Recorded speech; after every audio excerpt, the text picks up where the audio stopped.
नमस्कार दोस्तों, मैं आराध्या शर्मा स्वागत करती हूँ आप सभी का आपके अपने YouTube चैनल प्रतिष्ठा एकेडमी 2.0 पर।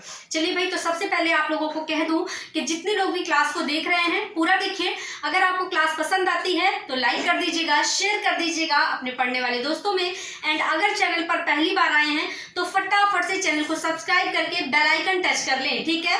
देखिए यहाँ पर पूरा बेसिक से आपको series wise Indian constitution and Indian history पढ़ाया जा रहा है, ठीक है। इसके साथ साथ आपको मिस्टर आशीष सर के द्वारा मैथ्स की क्लासेस भी मिल रही हैं, ठीक है। तो अगर इतनी सारी चीजें आप बिल्कुल सीरीज से, बिल्कुल बेसिक से पढ़ना चाहते हैं सीरीज वाइज, तो फटाफट से चैनल से जुड़ जाइए और चैनल का लाभ उठाइए, है ना। चलिए अच्छा, शुरू करते हैं अपना आज का टॉपिक। देखते हैं हमारा आज का टॉपिक क्या है। देखिए आज का जो टॉपिक है ये है मंत्री परिषद और मंत्रिमंडल में अंतर। चलिए भाई देखिएगा,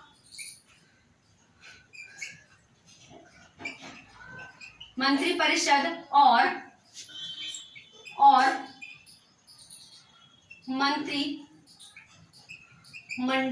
मंत्रिमंडल में अंतर,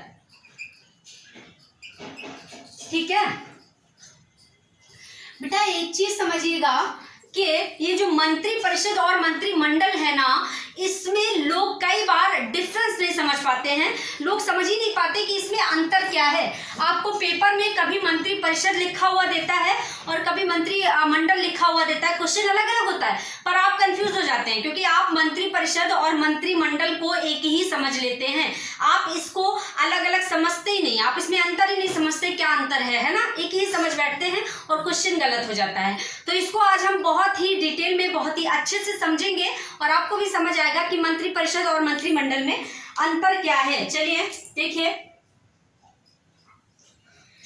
सबसे पहले तो हम जानेंगे कि ये जो मंत्री परिषद है ना, मंत्री परिषद, इसके बारे में हमने पिछली क्लास में भी पढ़ा था। अगर आप लोगों ने पिछली क्लास नहीं देखी है तो जाकर के तुरंत से देखिए पिछली क्लास को, वहां बेसिक से पूरा मंत्री परिषद को पढ़ाया गया है, ठीक है।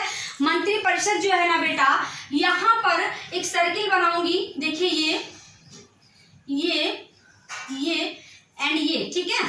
चलिए इससे आप समझेंगे, मंत्री परिषद में सबसे पहले होते हैं पीएम, ठीक है, पीएम, ओके। इसके बाद मंत्री परिषद के हेड होते हैं पीएम, ठीक है। इसके बाद होते हैं कैबिनेट मंत्री, तो यहां पर लिखेंगे कैबिनेट मंत्री, ठीक है, कैबिनेट मंत्री। इसके बाद राज्य मंत्री और इसके बाद उप मंत्री, ठीक है। तो इतनी सारी चीजें आती हैं मंत्री परिषद के अंदर, ठीक है। मंत्री परिषद में इतनी सारी चीजें आती है, कौन कौन सी। पहले पीएम जो कि पूरे के पूरे मंत्री परिषद के हेड होते हैं, यहां लिख लीजिएगा मंत्री परिषद हेड, ठीक है। तो ये मंत्री परिषद के हेड होते हैं कौन, पीएम। उसके बाद कैबिनेट मंत्री भी इसी के अंदर आते हैं, इसके बाद राज्य मंत्री और इसके बाद उप मंत्री, ठीक है। ये होता है मंत्री परिषद का। इसके बाद मंत्रिमंडल में देखते हैं, मंत्रिमंडल में सर्किल बनाएंगे एक, ये लीजिए, ये होते हैं पीएम, मंत्रिमंडल में भी पीएम होते हैं, ठीक है। और ये होते हैं कैबिनेट मंत्री, ठीक है। तो बस दो ही आते हैं मंत्रिमंडल में, दो ही आते हैं, कौन कौन से, एक तो पीएम, दूसरे कैबिनेट मंत्री। पीएम का मतलब एक समूह होता है कैबिनेट मंत्रियों का, जो कि पीएम वहां पर अपने अपने अलग अलग मंत्री नियुक्त करते हैं, नियुक्त राष्ट्रपति करते हैं लेकिन पीएम की सलाह पर, ठीक है। विशेष मंत्री यहाँ पर नियुक्त होते हैं, जैसे कि कपड़ा मंत्री, राज्य मंत्री, खाद्य मंत्री, ऐसे कई सारे मंत्री, बाल विभाग मंत्री, ठीक है, वित्त मंत्री। और यहाँ पर पूरा का पूरा पीएम, फिर कैबिनेट, फिर राज्य, फिर उप मंत्री, इतने सारे मंत्री यहाँ पर आते हैं, ठीक है। इसका आकार बड़ा होता है, यहाँ पर लिखिएगा, इसका आकार बड़ा होता है, इसका आकार बड़ा, ठीक है। एंड इसका आकार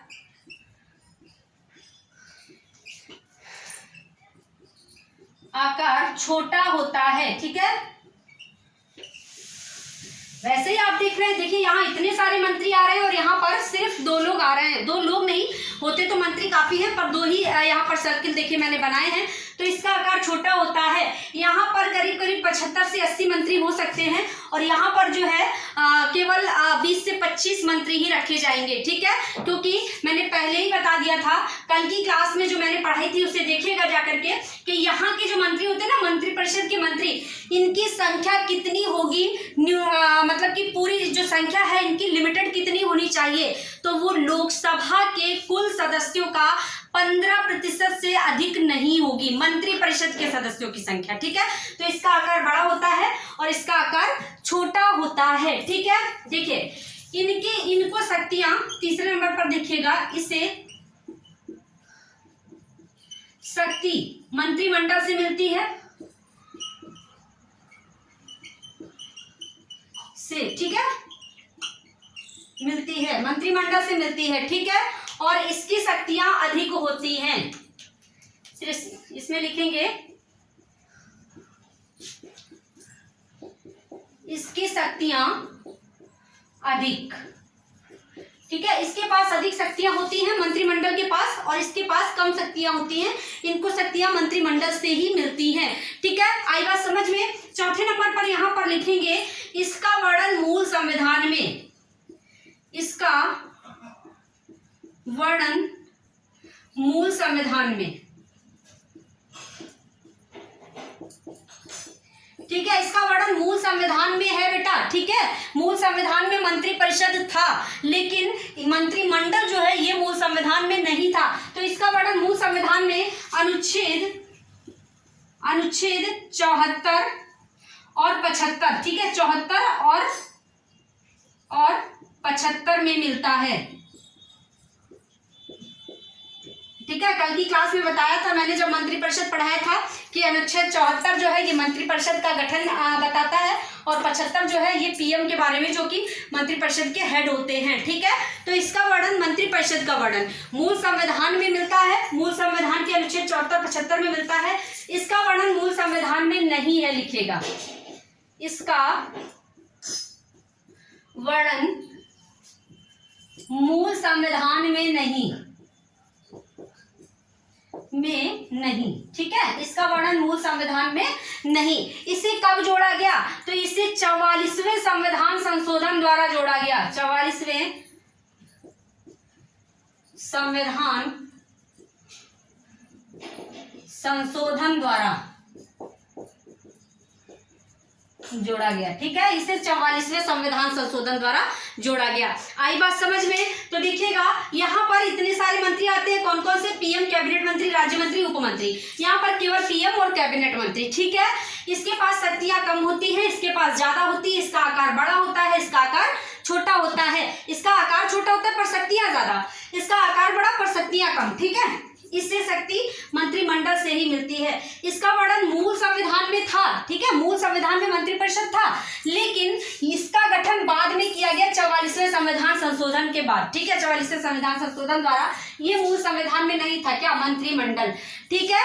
देखिएगा अब इसको बाद में क्यों बनाया गया, क्योंकि पीएम जो है, प्रधानमंत्री जो है, कोई भी मुद्दा होगा, कोई भी उन्हें राय लेनी होगी, सलाह मशुरा करनी होगी, तो हर वक्त वो पूरा का पूरा मंत्रिपरिषद नहीं बुला सकते, है ना, पूरे मंत्रियों को हर वक्त तो नहीं बुला सकते ना, बहुत सारे मंत्री होते हैं, इनको हर वक्त कहाँ बुला कर बैठा लेंगे। तो इसके लिए एक गठन किया गया मंत्रिमंडल का, ठीक है, और मंत्रिमंडल बनाया गया, जिससे कि पीएम को कोई भी सलाह मशुरा करनी है तो वो केवल कैबिनेट मंत्रियों को बुलाकर अपना सलाह मशुरा कर सकते हैं, अपनी बातचीत कर सकते हैं, केवल कैबिनेट मंत्रियों को, जो कि एक विशेष मंत्रालय के मंत्री होते हैं, ठीक है, कैबिनेट मंत्री।